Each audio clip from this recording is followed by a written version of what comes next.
രാവിലെ പ്രെഡിക്റ്റ് ചെയ്തിരുന്നതാണ് ഈ ആഴ്ച ശരണ്യ അല്ലെന്നുണ്ടെങ്കിൽ നമ്മുടെ ശ്രീരേഖ പുറത്തു പോകുമെന്ന്. ഇവര് തമ്മിൽ വോട്ടിംഗിൽ ഒരു നാരോ ഡിഫറൻസേ ഉണ്ടായിരുന്നുള്ളൂ, ഒരു 1% ഒരു ഡിഫറൻസേ ഉണ്ടായിരുന്നുള്ളൂ.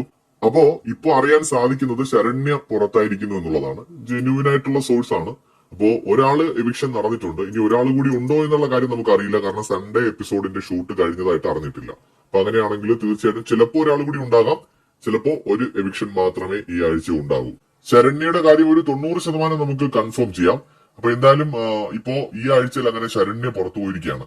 അപ്പോ ശ്രീരേഖ പോകുന്നുണ്ടോ അല്ലെങ്കിൽ സേഫ് ആകുമോ എന്നുള്ള കാര്യങ്ങളൊക്കെ ഇനി നമുക്ക് അറിയാനുണ്ട്. എന്തായാലും ആ കാര്യവുമായി ബന്ധപ്പെട്ട അപ്ഡേറ്റുകൾ കിട്ടുകയാണെങ്കിൽ ഷെയർ ചെയ്യാം.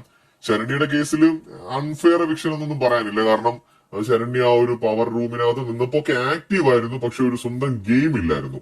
ശരണ്യയ്ക്ക് ഒരു ഇൻഡിവിജ്വൽ ഗെയിം ഇല്ല എന്ന് വെച്ചാൽ മറ്റുള്ള വിഷയങ്ങളിലൊക്കെ പ്രതികരിക്കാറൊക്കെ ഉണ്ട്, അഭിപ്രായങ്ങൾ പറയാറുണ്ട്, പക്ഷെ കൃത്യമായ ഒരു ഗെയിം ഇല്ല. അപ്പൊ അതുകൊണ്ട് തന്നെ സ്വാഭാവികമായിട്ട് സപ്പോർട്ട് കുറയും പുറത്ത്. ഒരു ഇൻഡിവിജ്വൽ ഗെയിം ഉണ്ടെങ്കിൽ മാത്രമേ, അത് നെഗറ്റീവ് ഓർ പോസിറ്റീവ് ഒരു ഗെയിം ഉണ്ടെങ്കിലേ പുറത്ത് സപ്പോർട്ട് ഉണ്ടാവുള്ളൂ. അപ്പൊ അത് ഇല്ലാതെ പോയതായിരിക്കാം ശരണ്യെ ഏറ്റവും അധികം തിരിച്ചടിയായത്. ഈ ആഴ്ച ശരണ്യ പുറത്തായിരിക്കുന്നു എന്നുള്ളതാണ് അറിയാൻ സാധിക്കുന്നത്.